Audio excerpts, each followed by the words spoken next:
안녕하세요. 개인 투자자분들의 멘토 프로페서 킹입니다. 7월 28일 기술적 분석의 이종 모닝브리핑 출발해 보도록 하겠습니다.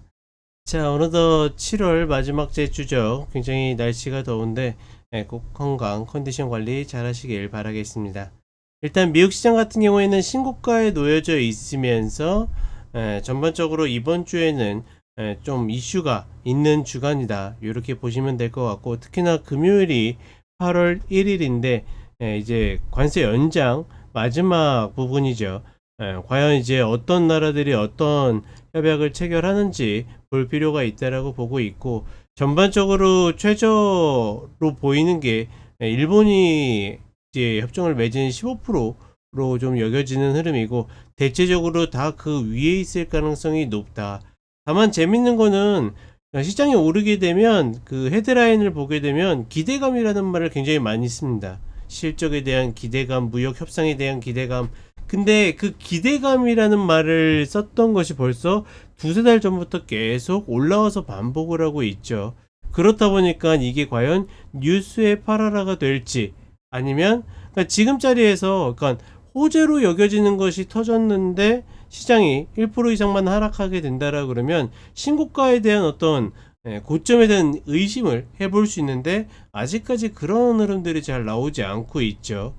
그런 부분들을 무역협상과 함께 좀 맞물려서 보시면 좋을 것 같고, 예를 들어서 EU랑 협상이 체결됐는데 시장이 생각보다 세게 빠진다라든지 이런 케이스를 이야기하는 거고, 또 하나 눈에 띄는 거는 금리 결정입니다.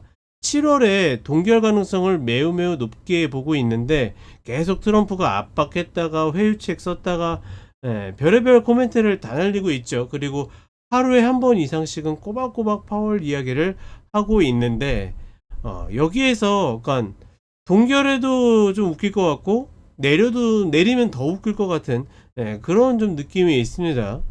그러면서 트럼프는 계속 파월이 이번엔 내릴 것 같다 그러면서 또 회유책을 쓰고 이러는데, 전반적으로 시장에서는 거의 90% 이상의 확률로 7월은 동결로 보고 있고, 그나마 9월, 그쵸? 이 다음에 내릴 확률을 좀 보고 있다.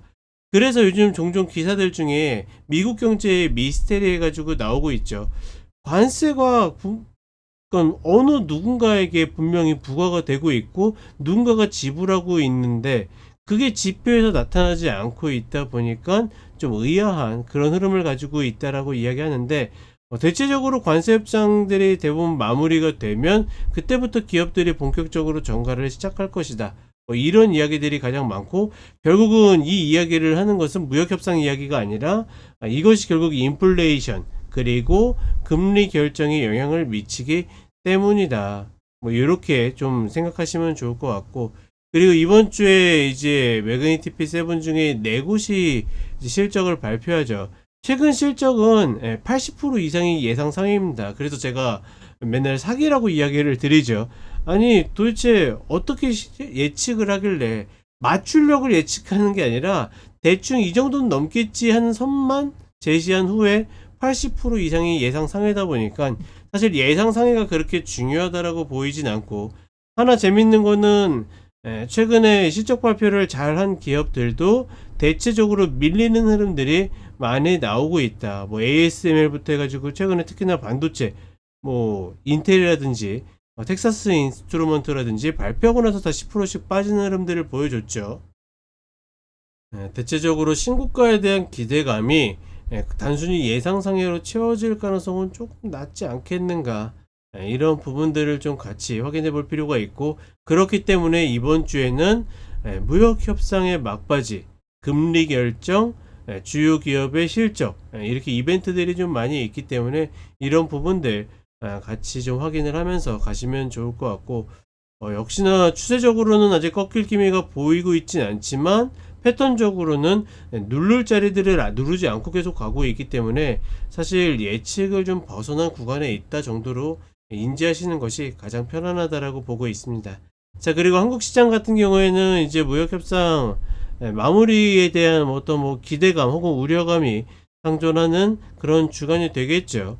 전반적으로 일본과 같은 수준의 어떤 무역협상을 체결하기에는 좀 불리한 요소들이 많지 않겠는가, 이렇게 좀 판단을 하고 있고, 다만 그렇다라고 해서 오버해가지고 25%, 20% 이렇게 맞을 것 같지는 않기 때문에 어찌됐거나 15%에서 20% 사이에 어떤 것들을 내주는지가 관건이라고 보고 있고, 하나 재밌는 거는 과연 일본처럼 무역협상 체결 이후에 상승할 수 있는 가능성이 있을지, 혹은 세력들이 어차피 가야 될 자리들이 있기 때문에 이런 것들을 모멘텀으로 쓰는지 정도를 확인하면 될 것 같고, 다만 환율의 움직임을 봤을 때는 좀 더 불안감을 좀 표출하고 있다, 뭐 이렇게 보고 있습니다. 어찌되었거나 좋게 협상 결과가 좋게 나오든 나쁘게 나오든 목표를 향해 움직이는 어떤 그런 움직임들이 조금 더 세게 나오지 않을까. 다만 혹여나 안 좋게 시장이 받아들여서 내려온다 하더라도 갭을 메고 내려가는 데까지는 내려갈 가능성은 조금은 적지 않겠는가, 일단은 그렇게 판단을 해 보겠습니다. 자, 그러면 차트 보면서 좀 더 이야기해 보도록 하겠습니다. 자, 보시게 되면 미국 시장은 어찌되었거나 좀 나쁜 이야기가 나와서 밀려도 어느새 종가로 가면 올라가 있는, 그렇다 보니까 대체적으로 양봉 아니면 밑꼬리단 음봉이 계속 형성이 되고 있고 고점을 계속 툭툭 갱신하면서 가고 있다. 역시나 이 흐름의 한가운데는 AI 반도체의 흐름들이 있고, 제가 최근에 엔비디아에 대해서 이야기 드리죠. 나쁜 소식이 전해져도 그거는 반영을 안 하거나 무시하거나, 혹은 반영을 해도 살짝 반영하고 다음날 다시 올리는 그런 흐름들이 굉장히 빈번하게 일어나고 있다.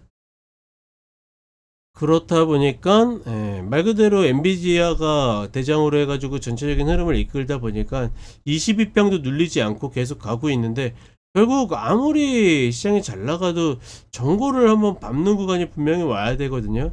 이런 구간들이 어떤 핑계를 가지고 올 것인지, 과연 진짜 무역협상이 이야기한 대로 다 잘 끝나가지고 마무리가 될 건지, 아니면 그 와중에 덜컹덜컹 거리는, 하나 재밌는 거는 EU와의 협상이 잘 될 것이다 라고 해서 딱 올랐어요.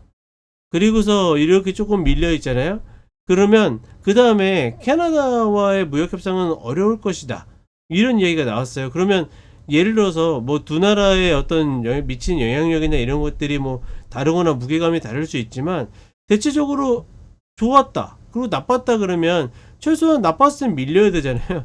그러지 않고 다시 나쁜 이야기는 무시하고 올라가는 그런 성향들을 계속 반복하고 있다. 일단은 미국 시장은 그렇게 받아들이시는 것이 좋기 때문에, 어떤 이슈를 가지고 내가 억지로 해석하기보다는 그냥 추세나 흐름 자체를 받아들이는 것이 좀 더 맞지 않을까, 이렇게 판단을 하고 있습니다. 그 정도로만 참고하시면서 이번 주 이슈 챙겨가시면 될 것 같고, 한국 시장이 지금 자리에서 횡보를 하고 있는데, 횡보를 하는 거는 뭐 그렇게 좋다 나쁘다 뭐 이야기할 것들이 별로 없거든요. 왜냐면 뭐 충분히 지금 목표가 정해져서, 그러니까 답을 정해놓고 움직이는 흐름이기 때문에 그런 것들을 신경 쓸 필요는 없고, 다만 4차기까지 발생한 가운데 그 3차 갭도 보통 이제 이론상으로는 3차 갭이 발생하면 한 달 안에 메꿀 확률이 90%가 넘습니다. 근데 지금 3차 갭은커녕 4차 갭도 한 달 안에 못 메우고 있잖아요. 그만큼 지금 목표의식이 뚜렷하게 해가지고 시장이 상승하는 흐름들을 가져가고 있고, 어찌됐거나 그렇기 때문에 악재가 나온다 하더라도 급락해서 이렇게 떨어진다라는 개념보다는 밀렸다가 다시 금세 회복할 가능성이 좀 더 높다. 혹은 악재가 그러니까 우리가 보기에는 악재로 여겨져도 시장이 호재로 소화할 가능성도 있기 때문에, 어찌됐거나 신고가 구간인 3,300까지 열어두고 보는 것이 맞다라고 보고 있고, 다만 개인 투자자분들이 좀 더 좋으려면 순환매가 나와야 된다라고 이야기 드렸는데, 순환매는 제가 포기하자고 이야기 드렸죠. 올라가도 순환매가 아니라 그냥 개별 업종의 어떤 매수세가 받는 거지, 순환매가 돌았다라고 보기에는 굉장히 어려운 그런 흐름들이 만들어지고 있다. 참고하시면 될 것 같고, 결국은 제가 신고가를 가가지고 슈팅이 나오거나 조정이 나올 때 코스닥이 900짜리 이상은 좀 움직여줘야 최소한의 목표치는 갈 수 있다. 이 정도로만 좀 인지하시면 좋을 것 같습니다. 그리고 마지막으로 환율 한번 이야기 드리면, 1380원짜리가 예전에는 하단으로 혹은 중심값으로 만들어졌다라 그러면 지금은 상단으로 바뀌었다라 이야기 드렸죠. 그래서 이 위에 올라가면 슈팅이라고 이야기 드렸는데, 물론 무역 협상 결과가 우리가 생각했던 것보다 상당히 좋지 않게 된다라 그러면 단기 위로 좀 더 올라갈 수 있다 하더라도 전반적인 흐름들은 이제는 이 구간은 상단 슈팅으로 보시는 것이 맞다.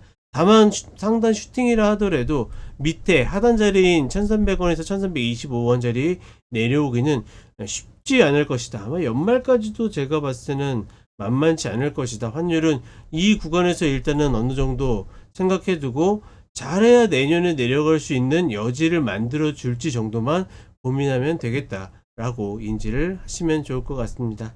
자, 이렇게 이야기 드렸고 한 주도 화이팅 하시고 저는 쇼츠로 또 찾아뵙도록 하겠습니다.